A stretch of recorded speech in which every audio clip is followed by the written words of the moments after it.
Hello friends, how are you? I am Annu and welcome again. We create Jaro folder. So friend, आज की class में हम लोग अपना एक मोस्ट इम्पॉर्टेंट टॉपिक डिस्कस करने वाले हैं। वो है आपका कॉस्ट ऑफ कैपिटल, जो आपका मोस्ट इम्पॉर्टेंट टॉपिक है आपके फाइनेंशियल मैनेजमेंट का। तो कॉस्ट ऑफ कैपिटल कैसे हेल्प करता है किसी भी फाइनेंशियल मैनेजर की, क्यों ये इतना इम्पोर्टेंट है आपके लिए, क्यों ये इतना इम्पोर्टेंट है किसी भी फाइनेंशियल मैनेजर के लिए, किस पर्पज़ के लिए, कॉस्ट को फाइंड आउट करने के लिए। किसकी कॉस्ट? जहाँ से आपने जिस सोर्स ऑफ फाइनेंस से आपने क्या किया है, पैसा इकट्ठा किया है, अब उसकी कॉस्ट कितनी आएगी, ये भी तो एक डिसीजन लेना इंपॉर्टेंट है ना। ये आपको एक स्टैंडर्ड प्रोवाइड करता है। अब स्टैंडर्ड इन द सेंस मतलब स्टैंडर्ड किसके लिए? तो देखो, अगर आपको याद हो, मैंने आपको फर्स्ट क्लास जो हमारी फाइनेंस की थी उसमें बताया था कि कोई भी फाइनेंशियल मैनेजर जितने भी फंक्शन परफॉर्म करता है एक ऑर्गेनाइजेशन के अंदर, ठीक है, वो सारे फंक्शन क्या कर देता है, 3 डिसीजन के अंदर डिवाइड कर देता है। और वो जो 3 डिसीजन थे आपके कौन से थे? आपका इन्वेस्टमेंट डिसीजन, फाइनेंस डिसीजन और कौन सा, डिविडेंड डिसीजन। अगर आपको याद हो तो जब हमने बिल्कुल फर्स्ट क्लास में डिस्कस किया था और वहाँ पे हमने डिटेल डिस्कशन किया था, तो एक बार मैं आपको दिखा देती हूँ। देखो, इन्वेस्टमेंट डिसीजन आपका, फाइनेंसिंग डिसीजन आपका, ठीक है, और आपका डिविडेंड डिसीजन। अब जो इन्वेस्टमेंट डिसीजन था, इसके अंदर हमने क्या डिसीजन लिया था कि हमें कहाँ पैसा क्या करना है, इन्वेस्ट करना है। और इन्वेस्ट आप 2 जगह कर सकते हो। कहाँ पे? या तो फिक्स एसेट्स में पैसे इन्वेस्ट कर सकते हो, या फिर कहाँ पर, करंट एसेट में। अगर आप फिक्स एसेट्स में पैसा इन्वेस्ट करना चाहते हो तो आप कौन सा डिसीजन लोगे? कैपिटल बजटिंग डिसीजन लोगे। अगर आप करंट एसेट्स में पैसा लगाना चाहते हो तो आप क्या करोगे? वर्किंग कैपिटल मैनेजमेंट करोगे। ये हमने देखा था वहाँ पर, ठीक है। और सेकंड क्या था अपना? Financing decision. अब ये डिसीजन ले लिया कि मेरे को पैसा कहाँ इन्वेस्ट करना है, लाइक फिक्स एसेट्स परचेज करना है, फिर करंट एसेट परचेज करनी है। अब मान लो मैंने डिसीजन लिया कि मेरे को फिक्स एसेट्स में ये प्रोजेक्ट है, यहाँ पर पैसा लगाना है। अब जो पैसा लगेगा वो फाइनेंस कहीं से रेज भी तो करना होगा ना फर्म के पास। ये जरूरी नहीं है ना कि अवेलेबल फंड हो उस डिसीजन में, उस कैपिटल बजटिंग जो भी हमने डिसीजन लिया उस प्रोजेक्ट में पैसा लगाने के लिए, ये कोई जरूरी नहीं ना।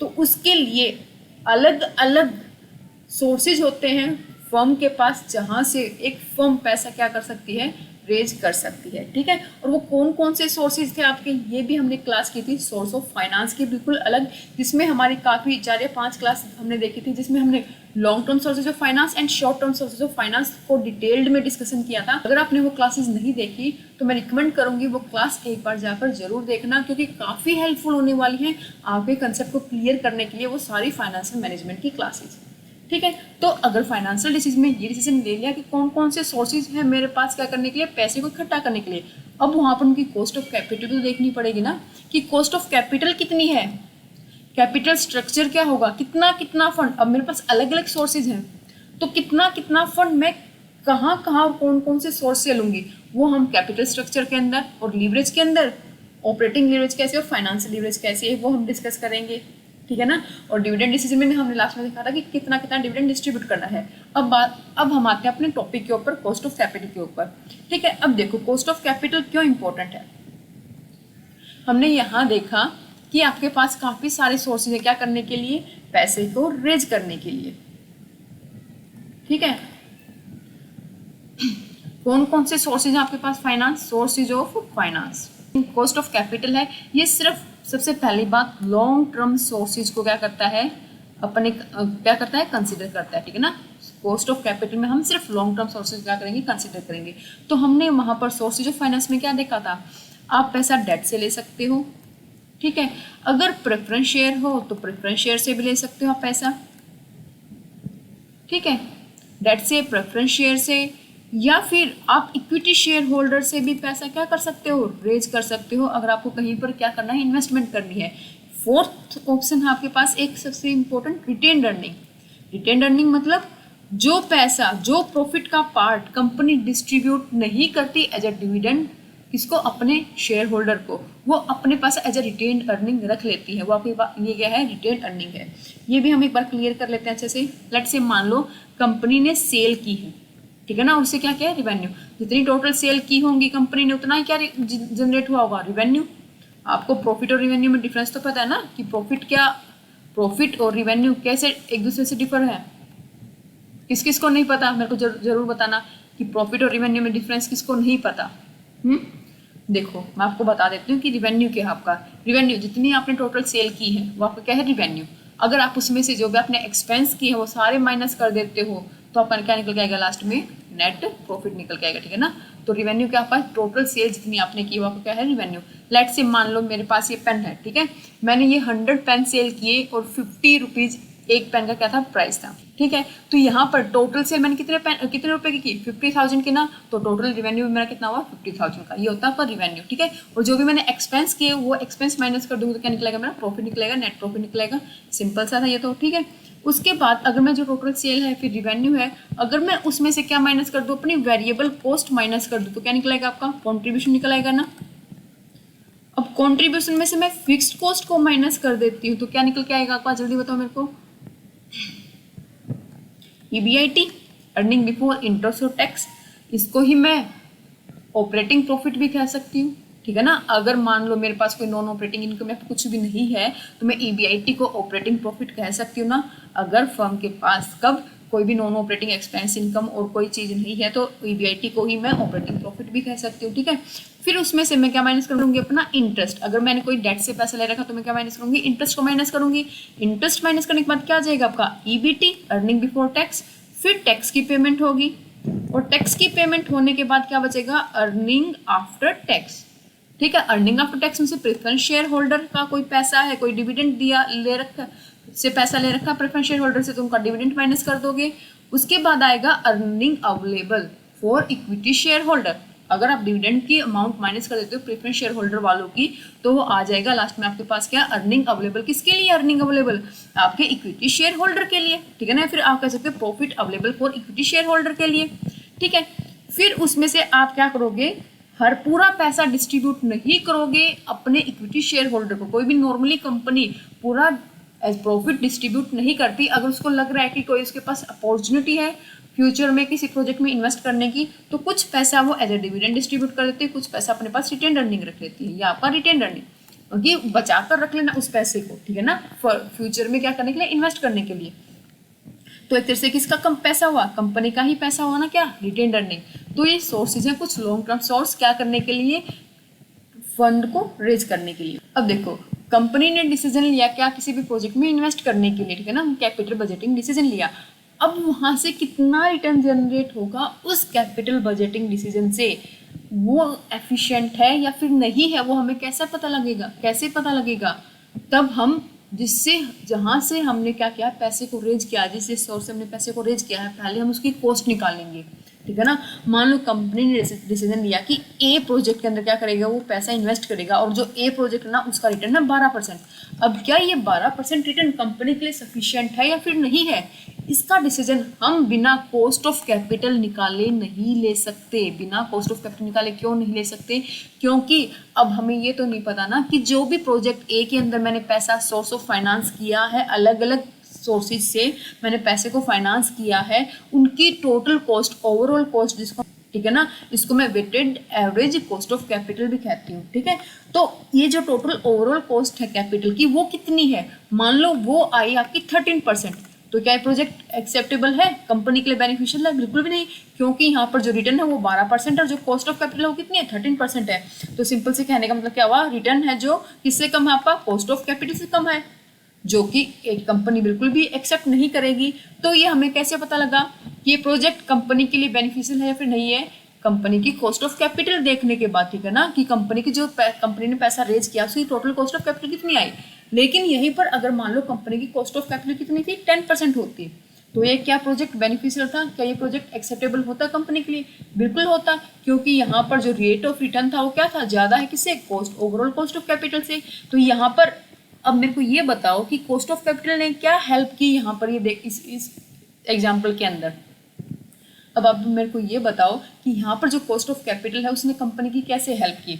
तो देखो एक तरह से यहाँ पे कॉस्ट ऑफ कैपिटल एक तरह से स्टैंडर्ड की फॉर्म में निकल के आया, स्टैंडर्ड में कि एक यार्ड स्टिक की आपने ये स्टैंडर्ड सेट कर रखा है, आपकी ये टोटल कॉस्ट ऑफ कैपिटल इतनी है, लेट से 10% है, तो आपका स्टैंडर्ड क्या है, 10%, कि कंपनी जहां पर भी जिस भी प्रोजेक्ट में पैसा इन्वेस्ट करेगी उसका रिटर्न 10% या 10% से मैक्सिमम होना चाहिए, तभी कंपनी उस प्रोजेक्ट के अंदर क्या करेगी, इन्वेस्टमेंट करेगी।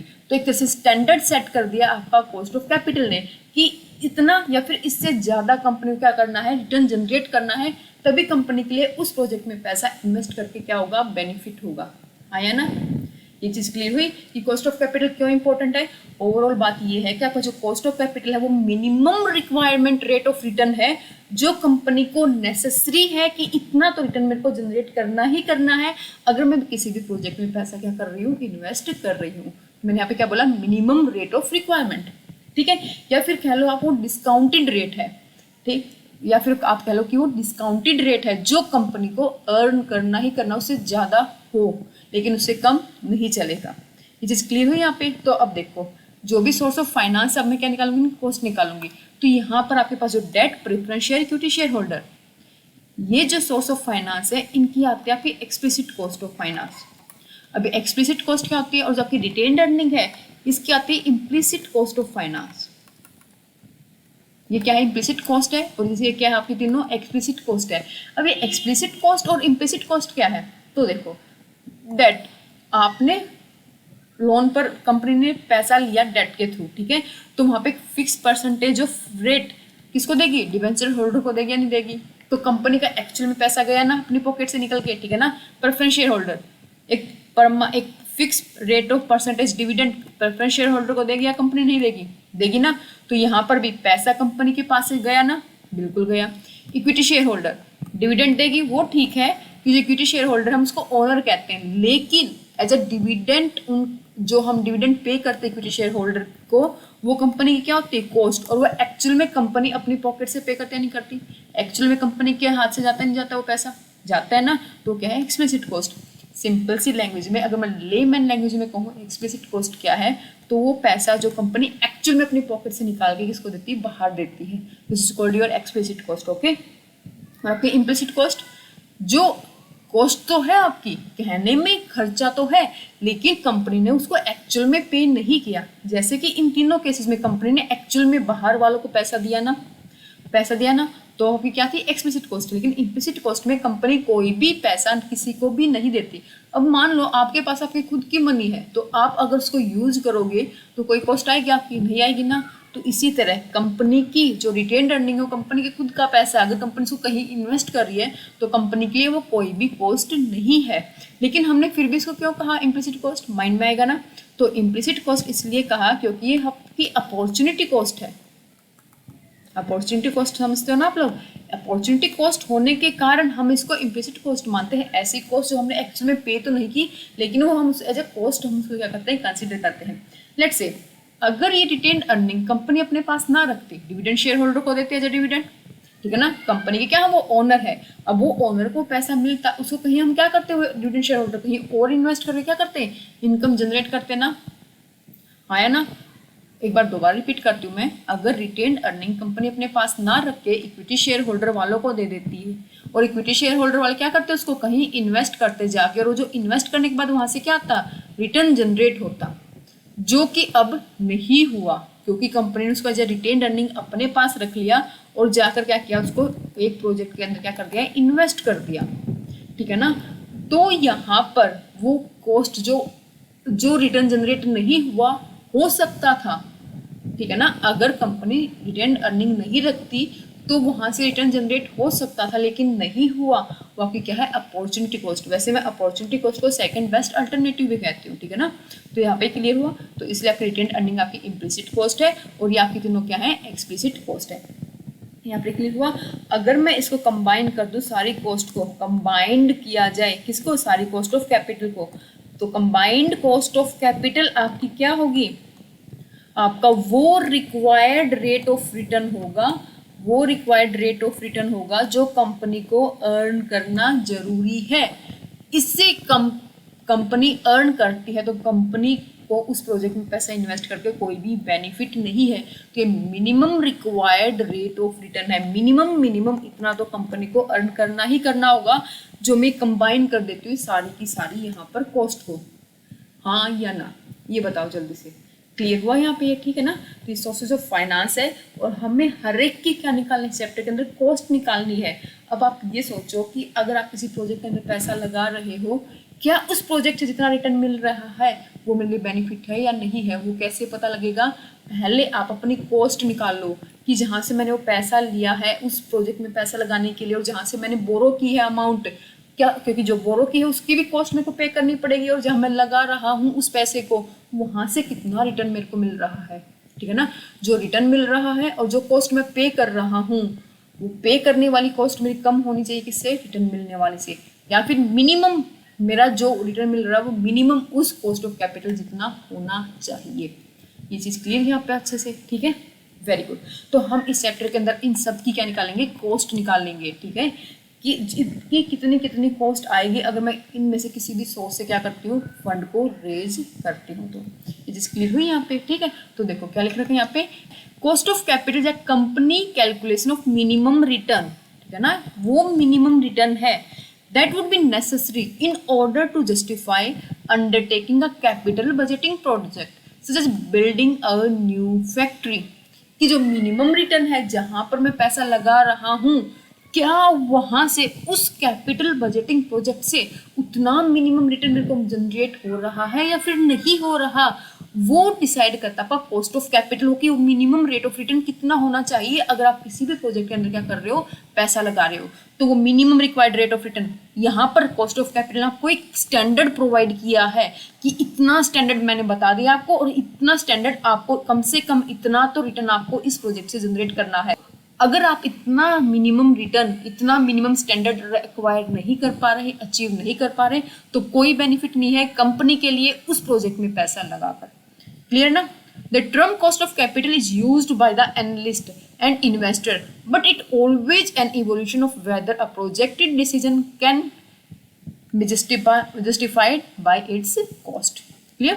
Investor may also use the term to refer to an evolution of investment potential return in relation to its cost and its risk.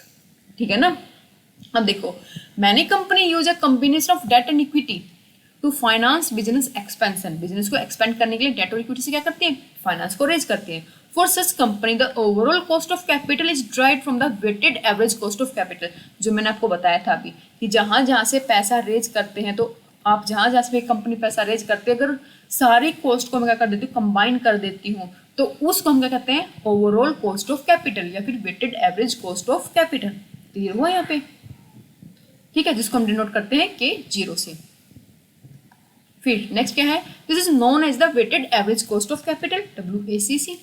The concept of cost of capital is key information use to determine project hurdle rate.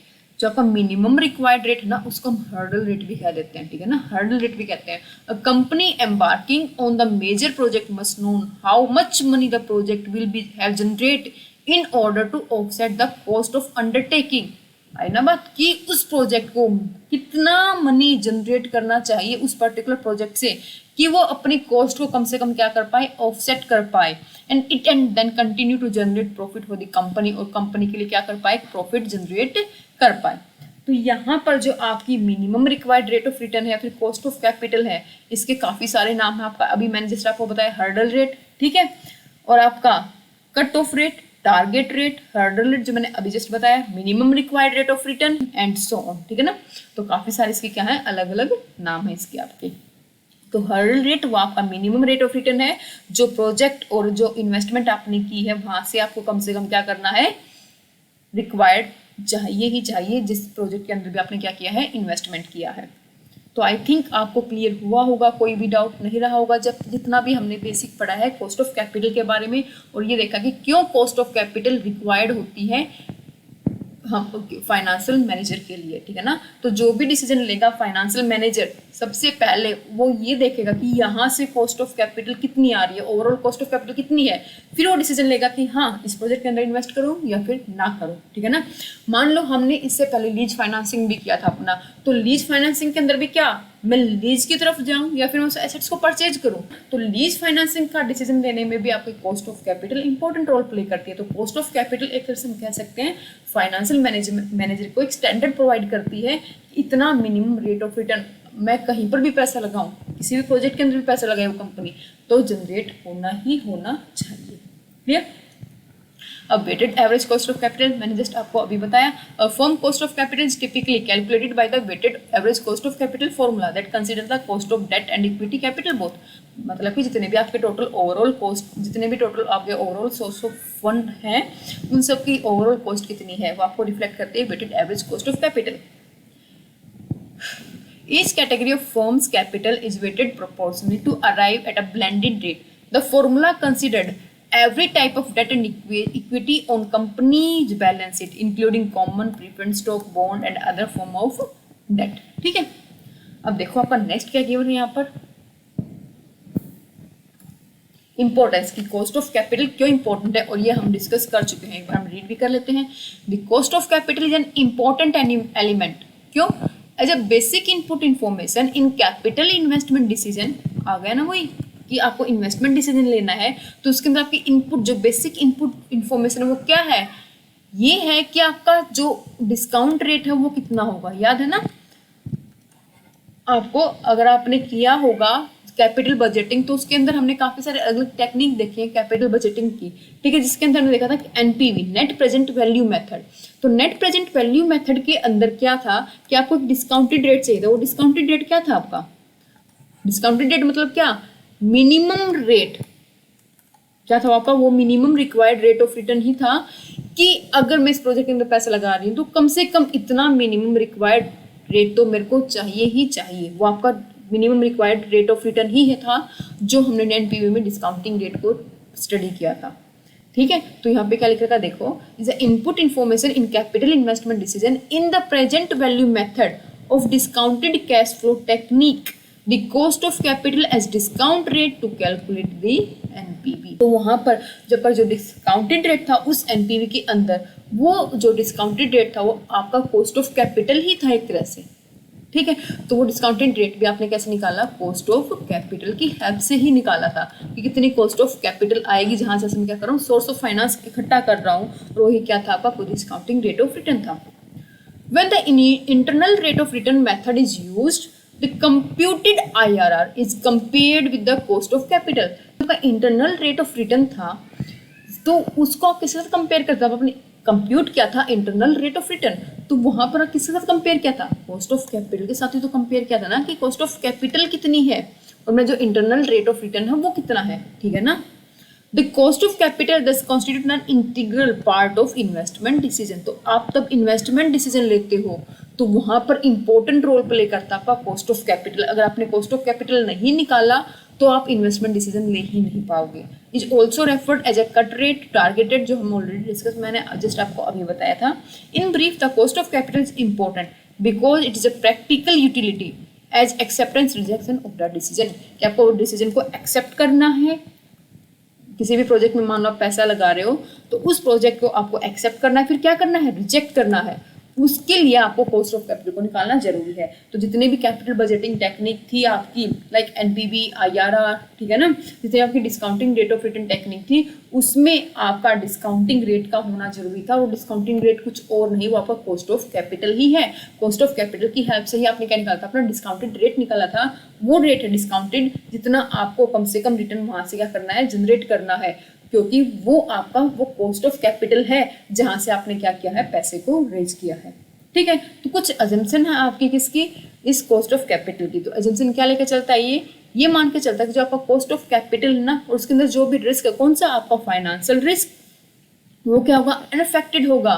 ठीक है ना, किससे, आपके project के decision से। ठीक है, आपका फाइनेंशियल रिस्क और आपका सेकंड कौन सा है, बिजनेस रिस्क। ठीक है, बिजनेस और फाइनेंशियल रिस्क क्या होगा, अनअफेक्टेड होगा आपके कोई भी फाइनेंसिंग डिसीजन से।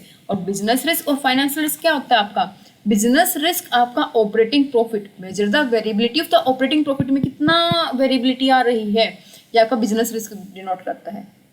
ठीक है, तो earning before interest and tax due to change in sale, तो चेंज इन सेल में होने के कारण जो भी रिस्क होगा वो क्या कहलाएगा, आपका ऑपरेटिंग। ऑपरेटिंग प्रॉफिट क्या आपका, ऑपरेटिंग प्रॉफिट वो है आप जो डे टू डे एक्टिविटी करके बिजनेस की जो भी प्रॉफिट जनरेट करते हो, आपको क्या है, ऑपरेटिंग प्रॉफिट। ठीक है ना, जो आपकी बिजनेस की एक्टिविटी है उनको करके जो भी आप ऑपरेटिंग प्रॉफिट क्या करते हो, जनरेट करते हो। जस्ट मैंने आपको अभी बताया था, यहाँ पर तो हमने ये किया था, देखो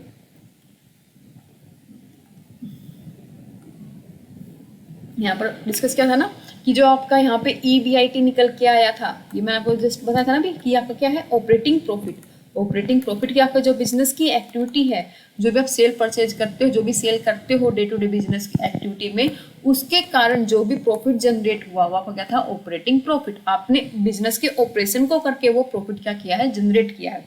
ठीक है, तो इसमें कोई भी चेंज होना, ठीक है ना, किसके कारण, सेल में चेंज होने के कारण, सेल में चेंज होने के कारण इसमें कोई भी चेंज होना, वो आपका कहलाएगा ऑपरेटिंग रिस्क। ठीक है ना, वो क्या लगेगा, फिर आप कह लो बिजनेस रिस्क। बिजनेस में ऑपरेटिंग मतलब की वो डे टू डे एक्टिविटी जो आप बिजनेस में परफॉर्म करते हो बिजनेस को कैरी आउट करने के लिए, या फिर कह लो आप बिजनेस रिस्क। ठीक है ना, चीज क्लियर हुई यहाँ पे। ठीक है, फिक्स कॉस्ट क्या आपकी फिक्स्ड ही रहेगी यहाँ पे, क्लियर। और सेकंड आपका क्या था, आपका फाइनेंशियल रिस्क था। फाइनेंशियल रिस्क क्या, जो भी आपने फाइनेंस रेज किया है उसके कारण जो रिस्क अराइज हो रहा है वो आपको क्या है, फाइनेंशियल रिस्क। तो उसके कारण क्या रिस्क अराइज होगा, तो देखो आपने जो भी फाइनेंस रेज किया है, लाइक आपने डेट से ज्यादा अमाउंट क्या कर लिया, रेज कर लिया। अब डेट से ज्यादा अमाउंट रेज कर लिया तो क्या करोगे, आपको इंटरेस्ट पे क्या करना पड़ेगा, ज्यादा पे करना पड़ेगा। अब यहाँ पर इक्विटी शेयर होल्डर वालों को रिस्क होगा नहीं होगा, क्योंकि कंपनी ने डेट से पैसा ज्यादा बोरो कर रखा है। अगर कंपनी को प्रॉफिट अर्न नहीं हुआ तो कंपनी का तो सारा पैसा इंटरेस्ट में देने में चला जाएगा, तो इक्विटी शेयर होल्डर वालों के लिए क्या बचेगा, क्लियर हुआ ना। तो कंपनी यहाँ पर इक्विटी शेयर होल्डर वालों के लिए क्या हो जाएगा, रिस्क क्रिएट हो जाएगा। तो जो भी आपने कैपिटल स्ट्रक्चर में चेंज किया, ध्यान देना इस चीज को, मैंने क्या बोल रही हूँ, जो भी आपने कैपिटल स्ट्रक्चर में चेंज किया उसके कारण क्या रिस्क अराइज हो रहा है, वो आपका फाइनेंशियल रिस्क है। क्योंकि फाइनेंस जो आपने इकट्ठा किया है, ठीक है ना, जो आपने पैसा इकट्ठा किया है अलग अलग किससे, सोर्सेज से, उसके कारण जो भी रिस्क अराइज होगा वो आपको क्या होगा, फाइनेंशियल रिस्क। तो यहाँ पे मान लो आपने डेट से ज्यादा पैसा ले लिया तो आपको इंटरेस्ट ज्यादा पे करना पड़ेगा, और ये रिस्क किसके लिए हो जाएगा, इक्विटी शेयर होल्डर वालों के लिए। क्योंकि ज्यादा कंपनी इंटरेस्ट पे करेगी तो हो सकता है कि लास्ट में उतना अर्निंग अवेलेबल ना हो, किसके लिए, इक्विटी शेयर होल्डर वालों के लिए, हाँ है ना। तो ये वाला जो पोर्शन है आपका, ये यहाँ पर जो निकल के आएगा आपका लास्ट में, वो निकल के आएगा आपका क्या, फाइनेंशियल रिस्क। ठीक है, ये डिनोट करता है आपका ऑपरेटिंग रिस्क को, और ये पोर्शन आपका इंटरेस्ट से लेके यहाँ तक डिनोट करता है आपके फाइनेंशियल रिस्क को। क्लियर या नहीं, जल्दी बताओ।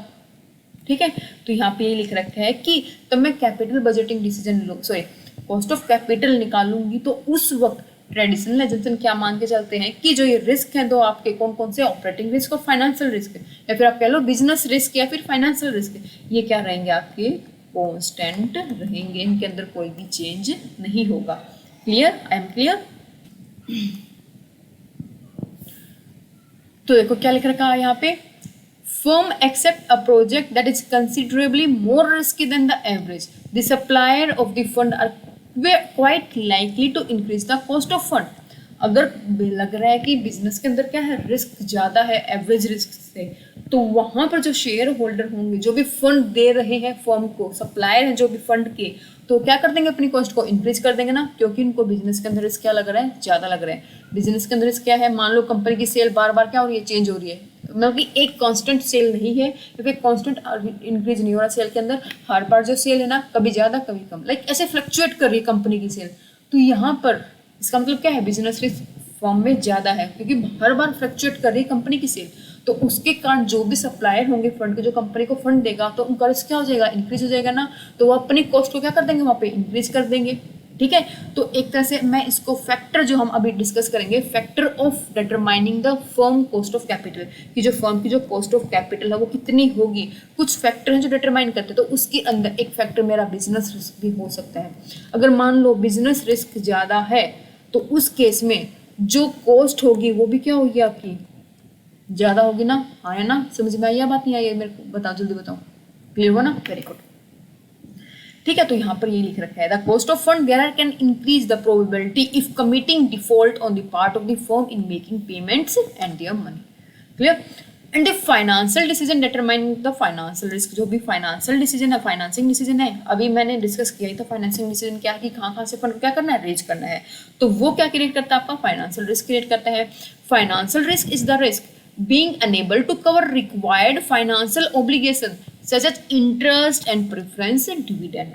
ठीक है, तो फाइनेंशियल रिस्क किसके कारण होता है कि जो रिस्क है किसी कारण आप पे नहीं कर पाओगे, क्या नहीं पे कर पाओगे, जो ऑब्लिगेशन है कंपनी के ऊपर, लाइक इंटरेस्ट और प्रेफरेंस का डिविडेंड, क्या कंपनी वो पे कर पाएगी या फिर नहीं कर पाएगी। मान लो कंपनी ने ज्यादा पैसा डेट से ले रखा है तो कंपनी के ऊपर ऑब्लिगेशन क्या हुई, इंटरेस्ट पे करने की ज्यादा हुई ना, तो यहाँ पर रिस्क किसके लिए होगा, इक्विटी शेयर होल्डर वालों के लिए, कि प्रॉफिट का ज्यादा पार्ट किसके लिए चला जाएगा, डेट के लिए चला जाएगा।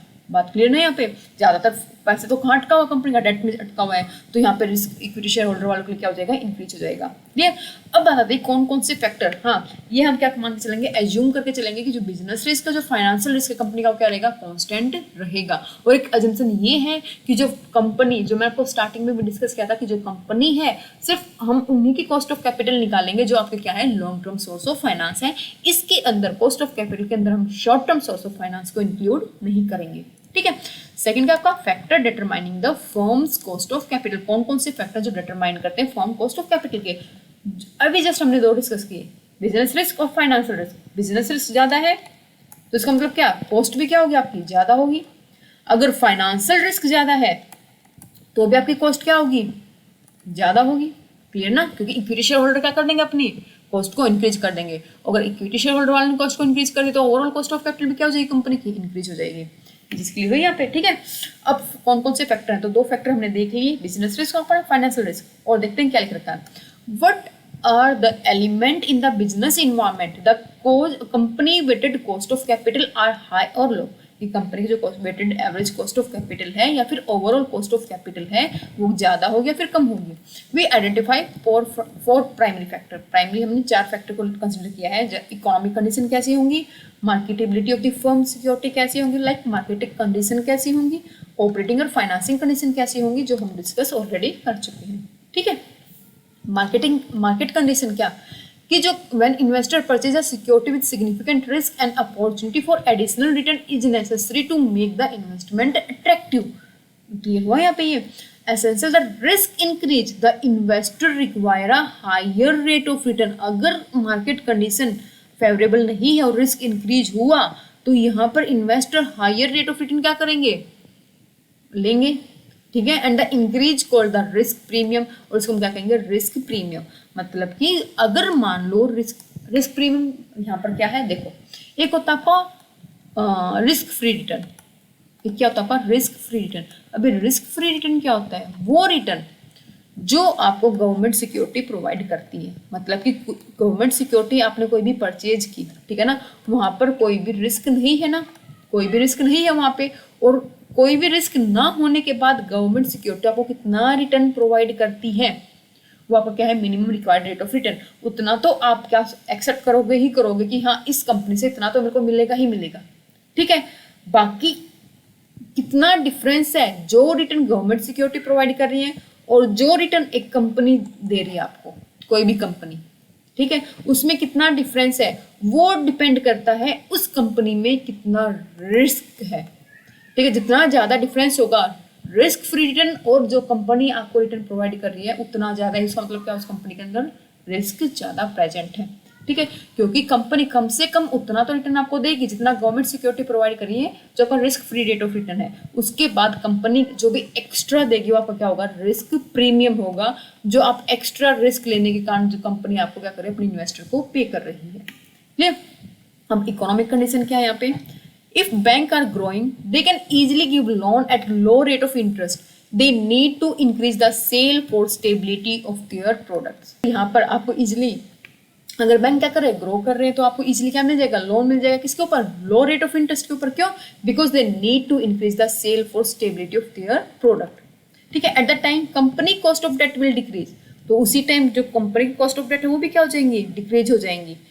तो उसके कारण which the part of company cost of capital, जो किसका पार्ट है, कंपनी की कॉस्ट ऑफ कैपिटल का पार्ट है। तो इसका मतलब ये है कि जो इकोनॉमिक कंडीशन के अंदर कोई भी चेंज आ रहा है तो उसके कारण आपकी जो कॉस्ट ऑफ कैपिटल है उसके अंदर भी क्या होगा, चेंज होगा। क्लियर। फिर लास्ट क्या आपका ऑपरेटिंग एंड फाइनेंसिंग डिसीजन, जो हम डिस्कस कर चुके हैं कि ऑपरेटिंग डिसीजन कौन सा आपका बिजनेस रिस्क कितना है, ये भी डिपेंड करेगा आपके कॉस्ट ऑफ कैपिटल के अंदर। फाइनेंसिंग डिसीजन ये आपका फाइनेंशियल रिस्क कितना है, ये भी इफेक्ट करेगा आपकी कॉस्ट ऑफ कैपिटल के ऊपर। ठीक है ना। रिस्क और variability of return also result from the decision made within the company. Risk resulting from this decision is generally divided into two type. कौन कौन से? बिजनेस रिस्क एंड सेकंड आपका financial risk. Business risk is the variability in the return of assets and is affected the company investment decision. ठीक है। Financial risk is increase the variability in return of common stake holders as a result of financing with debt और preferred stock. जो किसके कारण होता है आपका financing risk? जो हमने अभी विद एग्जांपल देखा था आपका, जो भी डेट है अगर आपने उससे ज्यादा पैसा ले लिया क्योंकि फिक्स रेट ऑफ इंटरेस्ट पे करते हो, प्रेफरेंस शेयर होल्डर ज्यादा पैसा ले लिया क्योंकि फिक्स रेट ऑफ डिविडेंड क्या करते हो यहाँ पर आप पे करते हो। तो इक्विटी शेयर होल्डर जो कॉमन स्टेक होल्डर है आपके, उनका जो रिस्क है वो क्या हो जाएगा? इंक्रीज हो जाएगा। ठीक है ना। और वो अपनी कॉस्ट को क्या कर देंगे? वहां पर इंक्रीज कर देंगे। तो as a business and the financial increase और decrease and investor required rate of return and the cost of capital will move in the same direction. Same direction में आपका क्या देखो, इसने ये कहा इस लाइन के अंदर, जिस डायरेक्शन में आपका फाइनेंशियल रिस्क और बिजनेस रिस्क क्या करेगा? मूव करेगा, उसी डायरेक्शन में आपका जो क्या है कॉस्ट है कैपिटल की, वो भी क्या करेगी? मूव करेगी। लाइक ऑपरेटिंग रिस्क ज्यादा है, बिजनेस रिस्क ज्यादा, तो क्या करेगी? बिजनेस रिस्क ज्यादा होने के कारण आपकी कॉस्ट भी क्या हो जाएगी? इंक्रीज हो जाएगी। अगर फाइनेंशियल रिस्क ज्यादा है उसके कारण भी आपकी कॉस्ट क्या हो जाएगी? आपकी इंक्रीज हो जाएगी। तो दोनों क्या करेंगे? सेम डायरेक्शन में क्या करेंगे? मूव करेंगे। तो ये कुछ फैक्टर थे जो क्या किसी भी कंपनी के कॉस्ट ऑफ कैपिटल क्या है, ओवरऑल कॉस्ट ऑफ कैपिटल क्या है, उसको क्या करते हैं? इफेक्ट करते हैं। तो आज की क्लास में हमने सिर्फ थ्योरेटिकल पार्ट डिस्कस किया है, कॉस्ट ऑफ कैपिटल का मीनिंग डिस्कस किया है कि कॉस्ट ऑफ कैपिटल क्यों इंपॉर्टेंट है और क्यों कॉस्ट ऑफ कैपिटल को minimum required rate of return, hurdle rate, ठीक है, और अपन डिस्काउंटिंग रेट कहते हैं, क्या रीजन है कहने का, और कैसे आपका कॉस्ट ऑफ कैपिटल हेल्प करता है फाइनेंसिंग डिसीजन लेने में। अगर आपको कोई भी डिसीजन लेना है, किसी भी प्रोजेक्ट में आप इन्वेस्ट कर रहे हो, कैपिटल बजटिंग डिसीजन लेना है, कैसे आपका कॉस्ट ऑफ कैपिटल हेल्प करता है बजटिंग डिसीजन लेने में, कैपिटल बजटिंग डिसीजन लेने में, क्यों इतना इंपॉर्टेंट है आपका, क्यों इसको हम स्टैंडर्ड रेट कहते हैं, क्यों इसको एक यार्ड स्टिक कहते हैं कि इतना रिटर्न तो हमें वहां से जनरेट करना ही करना है। ये चीज क्लियर हुई यहाँ पे। नेक्स्ट क्लास में हम लोग डिस्कस करेंगे जो भी कॉस्ट है आपकी हर एक सोर्सेज ऑफ फंड की, जो हमने देखा कि डेट है, equity share holder, preference share holder, आपकी रिटेन अर्निंग, इनकी कॉस्ट को हम डिस्कस करेंगे with the help of example. Clear हुआ?